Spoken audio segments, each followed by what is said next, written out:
제가 이제 순장 영성 관리란 주제로 정리를 하다 보니까 요거를 조금 깊이 있게 나누려면은 뭐 1시간, 2시간으로도 모자르는 내용이에요.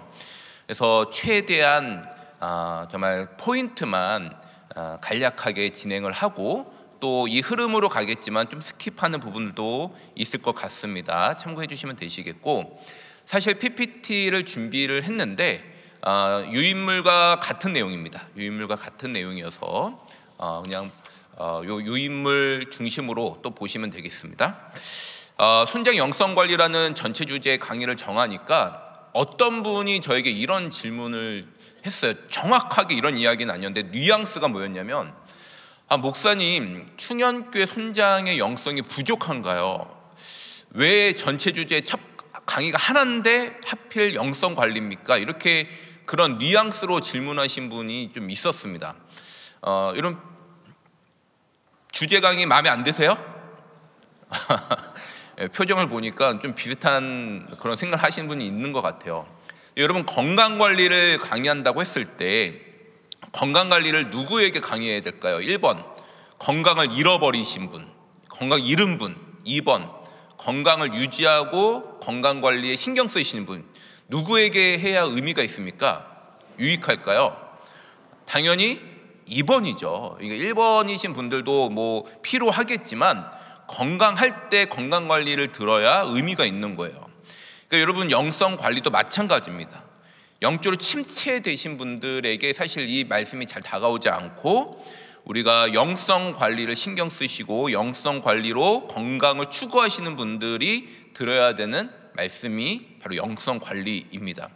올 한 해 시작하면서 건강을 더 관리하려고 여러분 나름대로 작정하신 부분들 있죠. 뭐 식단 조절도 있고 뭐 운동도 있고, 여러분 아마 계획들을 하셨을 거예요. 저도 계획을 했거든요. 근데 여러분, 올 한 해 손장님들로서 영성 관리를 내가 좀 더 신경 쓰고 영적으로 더 건강해지겠다, 이런 다짐 꼭 있으실 수 있기를 권면드립니다. 자, 그러면 여러분, 건강관리죠. 영성 관리가 왜 중요할까요? 영성 관리. 제가 한번 물어볼게요. 교회 소그룹과 일반 사회에서 하는 모임 차이점이 뭔가요? 차이점 뭐예요? 여러분 뭐 입이 좀 안 풀리셨나 봐요. 차이점 모르세요? 똑같아요? 똑같다. 아무도 없잖아요. 차이점 이야기해 보세요. 여러분, 교회에서 모이는 소그룹과 일반 사회에서의 모임의 차이점이 뭔가요? 네, 뭐라 하시네요. 네, 맞는 것 같아요. 잘 안 들리지만 맞는 것 같아요. 핵심적인 차이는 하나님 안에서 모이는 모임이 교회 모임이죠. 근데 그 중에서도 소그룹이라 하면, 순이라고 한다면 하나님 안에서 모이는데 말씀을 함께 나누고 말씀 안에서 서로의 삶을 나누는 거죠. 그러므로 인해서 순원들이 영적으로 성장하는 것, 또 그리고 순원들이 실질적으로 삶이 변화되는 것, 이것을 추구하는 게 교회 소그룹입니다. 맞죠? 네. 다 아시는데 대답 일부러 안 하셨던 거죠? 이게 교회 소그룹이에요. 근데 일반 모임은 관심사 취미별 모임이죠. 그러니까 당연히 그 순을 관리하는 순장님들, 소그룹 리더들의 영성 관리는 매우 중요하다 할 수 있겠습니다. 그래서 여러분, 영성 관리가 잘 되셔야 하나님께서 주시는 지혜, 하나님께서 주시는 말씀, 하나님께서 주시는 힘으로 우리가 영향력을 발휘할 수 있는 거예요. 순에서의 영향력이 바로 여기서 오는 거죠. 그리고 우리가 영적으로 깨어 있어야, 하나님과 관계가 친밀해야 우리 소그룹을 건강한 방향에 맞춰서 하나님께서 기뻐하시는 방향대로 이끌 수 있다. 어떤 분들은 이런 분들이 있어요. 저는 목사님, 전도사님이 시키는 대로만 이끌겠습니다. 뭐 교회에서 시키는 대로만 하겠습니다. 물론 충현교회 전체 방향에 같은 방향으로 맞춰 가야겠지만, 순장님들이 영적으로 건강해 있어야, 건강해야만 순 모임을 하나님께서 기뻐하시는 방향으로 이끌 수 있다라는 것입니다. 그리고 여러분, 일반 모임에서는 내가 얼마나 세상적인 지혜가 있고 지식이 있고 연륜이 있고 말솜씨가 뛰어나고 이런 것들로 그 모임을 이끌 수 있어요. 근데 순모임은 그런 것들로 될까요? 처음에는 반짝할 수 있지만 지속될 수가 없다는 거예요. 왜냐하면 순모임은 영적인 모임이기 때문에, 말씀 안에서 영혼을 다루는 거기 때문에 이런 세상적인 방법으로는 지속할 수 없다. 리더십이 지속될 수 없다. 그렇기 때문에 영성 관리가 중요하다는 것이죠. 자, 이어서 여러분, 영성 관리가 되지 않을 때 발생하는 문제들. 우리 순장님들이 영성 관리가 되지 않으면 문제가 참 많이 일어나는데, 제가 대표적인 것 3가지를 여기 적어놨습니다. 첫 번째 문제가 개인의 영적 침체가 찾아오는 거예요. 내가 영적으로 하나님과 친밀하지 못했을 때 내가 먼저 영적인 침체가 찾아오겠죠. 여러분, 순장님들이 영적으로 침체되었다. 누가 제일 빨리 알까요? 담임 목사님이 제일 먼저 안다. 담임 목사님 몰라요. 여러분들을 자세히 만나지 않으면 이게 바로바로 빨리 알 수 없죠. 교역자들도 제일 빨리 아는 그룹이 교역자가 아닙니다. 물론 우리 순장님 요즘 좀 영적 지쳐 있는 것 같은데 라는 감이 오고 또 만나다 보면 알게 되겠지만, 제일 빨리 발견하시는 분이 누굴까요? 순원들은 단번에 알아차려요. 우리 순장님이 지금 영적으로 깨어 계신지 아니면 영적으로 침체되어 있는지. 말은 안 할 수 있지만 순원들이 순장님의 영적 상태를 제일 먼저 알 수 있다는 거, 여러분 알고 계셔야 됩니다. 그리고 우리가 영성 관리가 되지 않으면 자연적으로 우리의 소그룹이 침체될 수 있는 거죠. 활력이 저하되는 거예요. 자, 여러분 이 문구를 꼭 기억했으면 좋겠어요. 순의 영성은 순장의 영성을 앞설 수 없다. 그럼 순의 영성은 누구의 영성을 앞설 수 없다고요? 다시 한번요. 누구의 영성을 앞설 수 없다? 여러분 믿기지 않는 표정인 것 같아요. 물론 우리 충현교회 손 안에 영적으로 정말 깊으신 분들이 있어요. 교역자들보다 더 깊으신 순원들도 많이 있습니다. 그러나 우리 순장님들이 이 의식을 항상 기억해야 돼요. 순의 영성은 순장의 영성을 앞설 수 없다. 여러분들이 영적으로 깨어 있어야만 순이 활력이 생기는 것입니다. 동의되시나요? 이거 꼭 기억하셔야 됩니다. 또 우리가 영성 관리가 되지 않을 때 발생하는 대표적인 문제, 가장 큰 문제 중에 하나가 그 순원들 관계에서 여러 가지 갈등이 생긴다는 거예요. 하나님이 주시는 방법, 하나님께서 주시는 지혜와 말씀으로 감당해야 되는데, 내가 영적으로 침체되어 있으니까 고갈되어 있어요. 영적으로 이거 자꾸 세상적인 방법, 세상적인 말솜씨, 세상적인 방법으로 진행을 하려고 하게 되는 거죠. 이게 영적 침체가 찾아올 때 하는 방법이에요. 그러면 반드시 관계 갈등이 생깁니다. 어제 우리 사교구 담당하는 우리 박영하 목사님이 새벽 예배 때 창세기 16장 말씀을 전하셨어요. 근데 말씀 중에 뭐가 나오냐면, 아브람과 사레가 자녀가 없어가지고 사레가 인간적인 방법으로 누구와 동침하기 위해서 아들 낳게 하죠? 하갈을 통해서 인간적인 방법을 쓴 거죠. 그랬더니 어떤 갈등이 일어나느냐, 하갈이 임신해서 사레를 멸시하고, 사레가 화가 나가지고 또 이 하갈을 박해하고, 갈등이 생기는 거예요. 인간적인 방법은 갈등이 생긴다는 것입니다. 그러니까 여러분 소그룹 안에서도 내가 영성 관리가 되지 않을 때 나타나는 문제, 갈등이 일어난다는. 여러분 혹시 지금 순 모임 가운데 갈등이 있다, 관계적인 갈등이 있다, 내가 영적으로 더 깨어 있어야 된다는 신호라는 것을 기억하셔야 됩니다. 자, 이제 본론으로 들어가겠습니다. 자, 그러면 우리가 순장으로서 어떻게 영성 관리를 해 나갈 것인가, 어떻게 영적인 성장을 이룰 것인가, 핵심 3가지 나누도록 하겠습니다. 가장 대표적인 거예요. 뭐가 있어요? 여러분 3가지가 뭐예요? 기도의 삶, 말씀의 삶, 순종의 삶, 3가지입니다.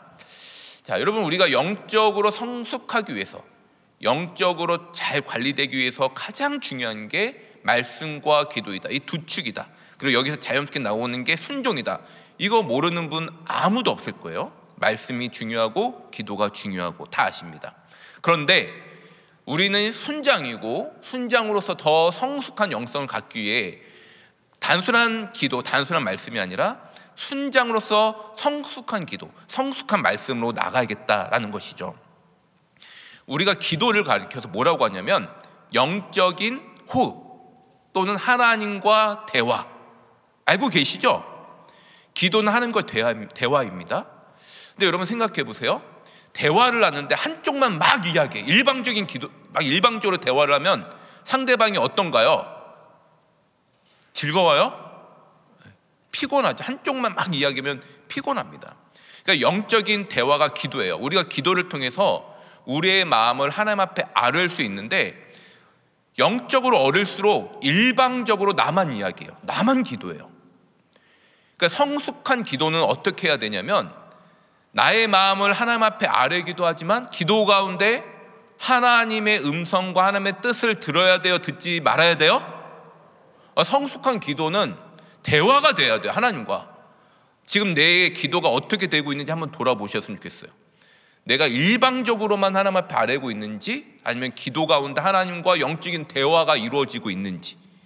그래서 내가 영적인 대화가 이루어지는 중요한 팁 중에 하나가 기도 노트를 여러분 제가 꼭 추천드립니다. 기도 노트. 기도 노트 하면 이렇게 생각하는 분이 있어요. 기도 제목을 적어 놓고 그걸 위해서 기도하다가 응답되어져 있는 거 체크하기. 요거는요 약간 초급에서 중급 아래 단계 정도. 제가 말씀드리는 기도 노트는 뭐냐면, 내가 기도하면서 하나님께서 나에게 주시는 그 마음, 하나님께서 나에게 깨닫게 하시는 그 뜻, 기도 중에 하나님께서 마음을 주실 때 그거를 적는 걸 이야기하는 거예요. 그런 팁을 가질 때 우리의 기도 더 풍성해지고 하나님과 대화가 기도를 통해서 이루어지는 그런 놀라운 은혜를 맛볼 수 있다는 것이죠. 또 여러분, 우리 손장님들의 기도의 삶은 어디까지 가야 되냐면 중보자의 자리까지 나가야 됩니다. 중보자의 자리. 그러니까 하나님과 기도로 동역해야 된다는 거예요. 이게 성숙한 사람의 기도의 모습입니다. 여러분, 성경을 보면요, 위대한 성경 인물들은 전부 다 중보자의 사람이었어요. 아브라함, 모세, 느헤미야, 전부 다, 예레미야, 선지자들 전부 다. 예수 그리스도는 중보자의 핵심이시죠. 중보자의 모델이시죠. 그러니까 여러분, 우리는 순정으로 기도의 삶을 우리 순원들의 기도 제목을 하나님 앞에 아뢰음으로써 영혼을 돌보는, 하나님과 기도로 동역하는 자리까지 나가야 된다. 바로 이것입니다. 두 번째, 말씀의 삶. 나는 순장이지만 말씀을 안 읽고 있다. 없으시죠? 제가 지금 깜짝 놀랐는데 머리 이렇게 넘기시는 거였어요. 나 성경 통독 참석 안 한다. 성경 괜찮아요. 한번 이제 카메라 비출 수 있으면 비췄으면 좋겠는데, 혹시 성경 통독 안 하신 분 아무도 없죠? 우리 다 말씀을 참석하고 말씀을 읽고 있고, 성경 통독을 아마 4회까지 하신 분들이 대다수일 거예요. 그런데 순장님들은 말씀을 읽는 것에만 머물러서는 안 돼요. 통독은 이거는 순원들은 통독만 하셔도 훌륭할 수 있겠지만, 순장들이라고 한다면 더 업그레이드 돼야 되는 거예요. 어떻게 읽어야 되냐? 문맥을 읽을 수 있어야 돼요. 성경의 맥을 읽을 수 있어야 된다는 거예요. 예를 들어서 내가 출애굽기 20장을 읽는다면 출애굽기 20장이 출애굽기 전체에서 어떤 맥락으로 나오고 있는지, 어떤 의미를 가지고 있는지를 아셔야 돼요. 예를 들어서 오바댜 말씀이 선지서에서 어떤 핵심 메시지를 가지고 있는지, 그리고 출애굽기가 성경 전체에서 어떤 맥락을 가지고 있는지, 이런 맥락을 읽을 수 있어야 된다. 그러기 위해서 좋은 도구가 있죠. 뭐가 있을까요? 우리 교회에서 살 수 있고 제공되는 리딩 지저스. 이걸 가져왔어야 되는데, 여러분 리딩 지저스 가지고 있으세요? 1권부터 6권까지. 혹시 없으신 분 지금이라도 빨리 신청하셔가지고 구매를 하셔야 됩니다. 그래서 여러분 읽을 때 리딩 지저스를 옆에다 두고 맥락을 읽을 수 있어야 돼요. 그리고 더 중요한 것은 성경을 예수 그리스도 중심으로 해석하실 수 있어야 됩니다. 여러분 올 한 해 이걸 목표로 한번 성경을 꼭 읽어 보실 수 있기를 추천을 드립니다. 그래서 말씀을 깊이 있게 읽으시고 묵상해 가시면서 맥락을 읽으셔라. 그리고 아까도 이어지는 말씀이었지만 기도와 말씀과 순종까지 이어지는 게 사실 같은 맥락이에요. 기도와 말씀을 통해서 내가 어떻게 말씀을 순종할 수 있을까? 순종의 삶까지도 우리가 나가야겠죠. 여러분, 우리가 순종의 삶을 살아갈 때 왜 영적으로 성숙할 수 있을까요? 이건 너무나 간단한 원리예요. 내가 말씀대로 순종하려고 하다 보니까 성령님의 인도하심을 구하게 되는 거죠. 그러니까 성령님과 친밀해질 수밖에 없고, 순종의 삶은 훈련의 삶이기 때문에 영적인 성장을 이루는 가장 좋은 방법 중에 하나입니다. 그래서 이 세 가지 기억하시기 바랍니다. 자, 두 번째, 소그룹 리더 영성 관리의 핵심 두 번째는 겸손과 섬김의 자세 유지하기. 무슨 자세 유지하기요? 겸손과 섬김의 자세 유지하기. 여러분, 겸손과 섬김 쉽나요, 어렵나요? 나는 겸손하다. 없어요? 괜찮아요. 난 어릴 때부터 겸손하기로 유명했다. 왜 손들면 이상해지죠? 여러분, 겸손과 섬김이 쉬워요, 어려워요? 어렵죠? 왜 어려울까요? 왜 어려울까요? 어려운 이유가 있어요.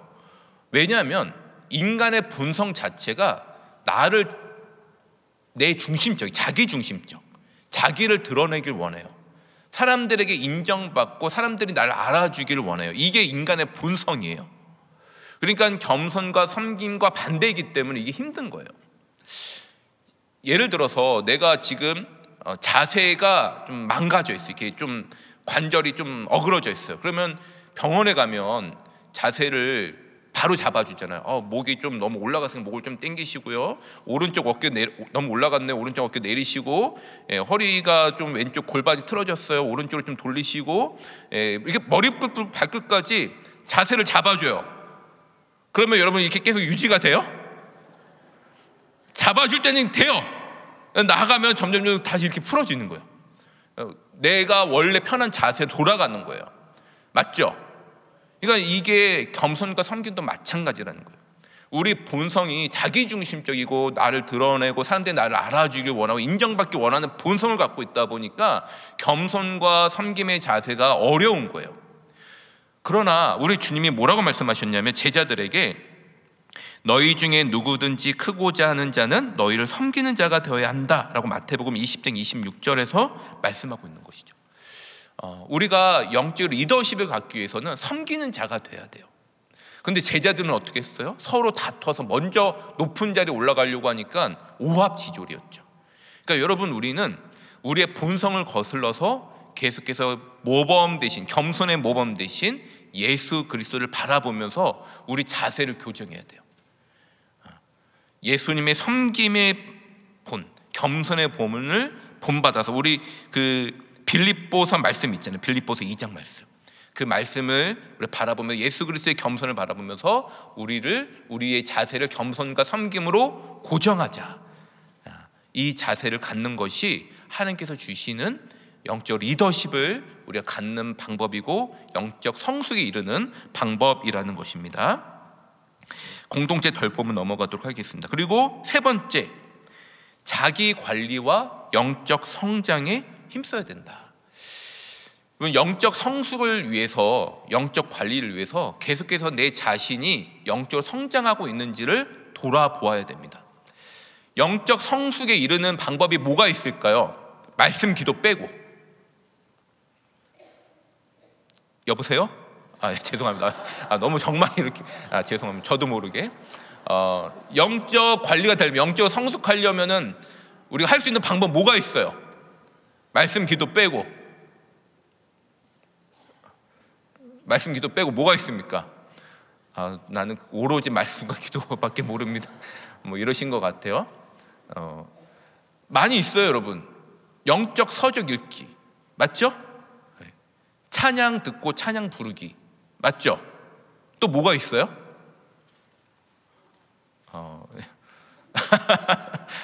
네, 많이 있어요. 한번 생각해 보세요. 여러분, 요즘엔 말씀도 우리가 이렇게 좀 계속해서 들을 수 있고, 또 담임 목사님 요즘에 쇼츠도 나오죠. 이런 것도 볼 수 있고, 그리고 교회에서 이런 하다못해 주간 충연, 여러분 꾸준히 봐도 그 주간 충연은 아무것도 아닌 것 같고 그냥 우리 교회 소식인 것 같지만 저는 그것만 봐도 영성 관리가 영적으로 성숙해지는 것을 많이 느껴요. 그러니까 여러분 이런 것들을 통해서 내가 지금 영성 관리를 위해서, 영적 성숙을 위해서 무엇을 하고 있는지 한번 돌아보셔야 됩니다. 지금 말을 잘 안 나오는 거는 내가 지금 어떤 것으로 영성 관리를 하고 있는지 여러분들이 지금 애매모호한 거예요. 내가 그거를 꾸준히 하고 있어야 돼요. 영적 성숙은 주님께서 부르시는 날까지 계속 해 나가야 되기 때문입니다. 그리고 또 좋은 방법 중에 하나가 영적인 프로그램에 참석하는 거죠. 양육 프로그램. 이런 측면에서 우리 충영교회는 너무나 감사한 거예요. 내가 참여할 수 있는 프로그램이 얼마나 많아요. 때로는 너무 많아요. 막 목사님 이거 어떻게 다 해요? 막 이런 분들이 있는데 하고 싶어도 못하는 교회가 얼마나 많은지 몰라요. 우리 교회가 이렇게 다 할 필요는 없지만 내가 꾸준히 영성을 관리하기 위해서, 영적 성장하기 위해서 내가 지금 무엇을 하고 있는지 돌아봐야 된다. 그리고 한 가지 더 말씀드리자면 균형을 이뤄야 돼. 균형. 이 균형이 뭐냐면, 균형 잡힌 삶이 뭐냐면 너무 영적인 것만 몰두하는 게 아니라 나의 정서도 관리가 돼야 되고요, 나의 정서뿐만 아니라 육체적으로도 관리가 돼야 돼요. 정서가 힘들고 육체가 힘든데 영적으로 성숙하다? 이거 좀 말이 맞지 않아요. 영적인 성숙과 함께 정서적인 성숙, 정서적인 관리, 육체적인 건강의 관리도 함께 가야 된다. 시간이 다 되었기 때문에 1분 만에 마치겠습니다. 결론입니다. 여러분, 순장으로서 영성 관리, 영적 성숙, 이게 우리에게 부담될 수도 있지만 사실은 이것은 너무나 축복의 자리고 유익한 자리라는 것입니다. 순장을 통해서, 순장으로서 섬길 때 우리의 영적인 성숙이 가장 빨리 이루어질 수 있어요. 왜냐하면 영혼을 돌보는 하나님의 일이기 때문에, 하나님의 일에 동참하기 때문에 우리의 영적인 성숙에 이르는 지름길이라는 것입니다. 그리고 우리가 순장으로 섬길 때 선한 영향력을 발휘할 수 있다. 순원들에게 내가 영향력을 끼칠 수 있는 삶, 하나님께서 이렇게 귀한 도구로 사용해 주심에 얼마나 감사합니까? 가장 중요한 것은 우리가 순장으로 섬기는 것이 하나님의 기쁨이라는 것입니다. 잘하였도다 착하고 충성된 종아, 하나님 우리를 향해서 그렇게 말씀하신다는 거예요. 순장의 자리가 하나님께서 기뻐하시는 자리, 이것으로 만족하지 않으십니까? 여러분 만족되시죠? 하나님이 기뻐하시는 자리가 순종의 자리라는 것을 기억하시면서 여러분 자부심을 가지시고 영적으로 더 성숙해지는 우리 모든 순장님들 되시기를 주님의 이름으로 축복합니다.